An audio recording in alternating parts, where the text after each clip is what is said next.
Okay, so it is the big day. The way they I've waited for months and months and months. Actually, for decades, because I went through the process once before, but I walked away from surgery because they insisted on the full bypass, and I did not feel I needed the bypass. So they pulled a bait and switch on me, and so I walked away. This time, it actually is the procedure I want. Um, so I've done all the stuff I need to do. Um, and yesterday, the day before, was all liquids. I did work all day, which was good because it kept me busy. I get stupid anxious before surgery. So being busy was a good thing. Um, and I'm sorry about all the ums, but hey, nerves. Still coughing. Surgeon said the cough is fine as long as there's no short of breath. There's no shortness of breath. It's my cough I've had for 50 plus years. And so that's fine. Use my trusty inhaler again. Um, because it does help with that. So the last 2 days I have been on liquids only. Only side effect of that, yes, I've been a little hungry, but not too bad. I just would have an extra protein shake. However, for some reason, and I'm not sure why, the liquid only diet has given me terrible diarrhea, and it is, I don't know if it's stress, it might be stress. I don't know, because it's the same food that I've been having all along. So, Isopure, which I generally don't have any issues with. It is, what else? Well, I had my low carb muscle milks. Um, and then for clear liquids, I had broth. I had a little bit of cranberry juice.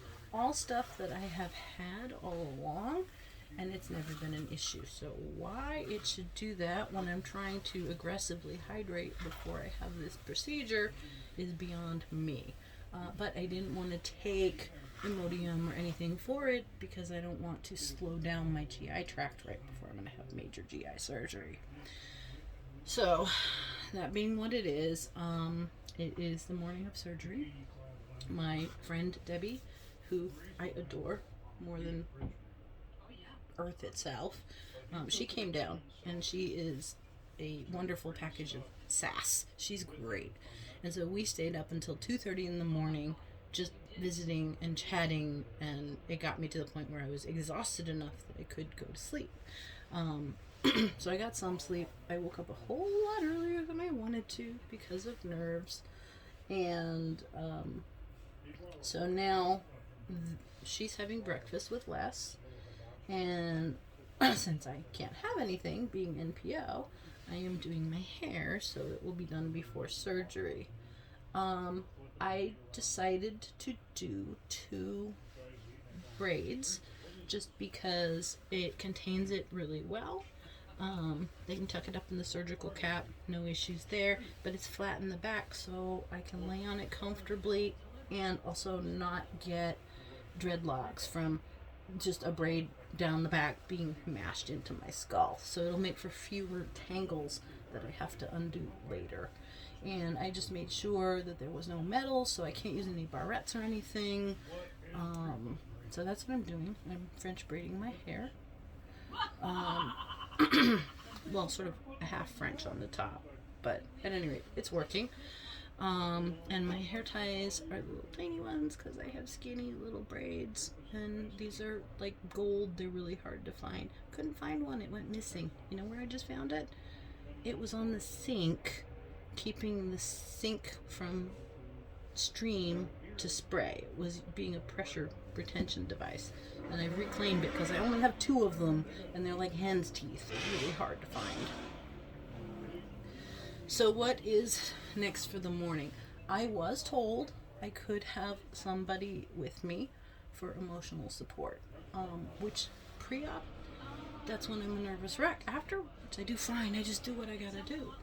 But they informed me yesterday, late afternoon, that I was not going to be able to have anybody with me because we have rolled back into the most restrictive purple tier for COVID precautions. I have been really good about complying with everything. This particular one really sucks because that's when I need the most support. So I've already been in tears a couple times this morning.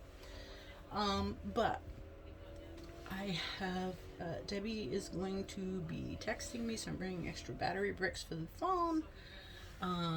And she's gonna help distract me while I'm sitting there waiting, going absolutely out of my furry little mind. So today's agenda, it is currently 9:31. I have to leave for the hospital at 10. I've packed my bags. So what did I pack? I packed a loose, flowy, comfy, pretty nightie that's not sheer that I'm going to wear home from the hospital because it will be the most comfortable thing to wear.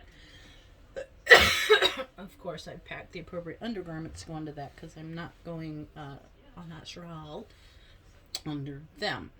I will be under I will be under them. I won't be en natural under my nightie because, you know, hey, gotta have some civility here. So I've got that. I have my CPAP, my travel CPAP with all of, made sure I had all of the charging cords. No, leave them without the charging cords. They're important. I have bricks for the phone. I have charging cords. I have charging plugs. I have the charger for my watch that, of course, I won't be able to wear during surgery, but I can put it back on afterwards. I have my purse with my ID, insurance card, one bank card if I needed it for emergencies. I have lip balm. I have decongestant. I've asked the doctor to write an order that I can have my decongestant at bedside because I need it before I do a CPAP and before I go to sleep. So I've got all of that, and just because I have to be a rebel, we have these stuffed COVID toys. They're actually really cute. And I am going to be bringing my COVID toy with me just because it's not infectious, it's a toy. So I chose to bring my stuffy because you wouldn't let me have any other support, so I'm bringing COVID into the hospital. No, I'm not actually bringing the real virus. Not that I'm aware of. I've taken lots and lots of precautions. I'm pretty OCD about that.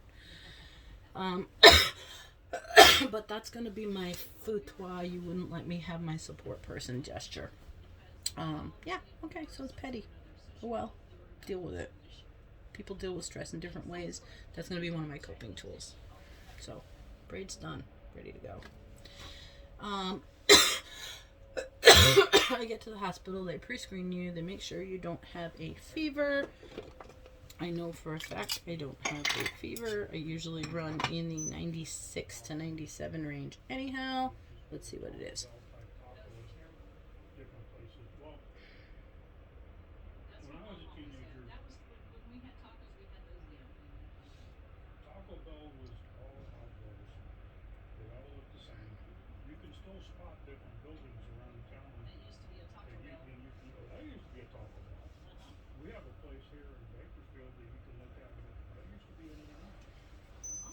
Finally, 96.7. I know that's backwards for you, but 96.7. That's about right for me. So, no fever. My only issue is this liquid diet, for whatever reason, isn't agreeing with me. Might be stress. I guess nerves can do that.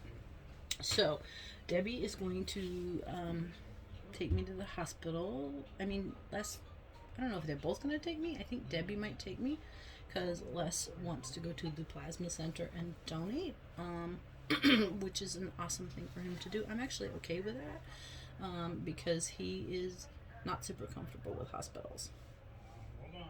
So, sounds like I got a phone, so I gotta go.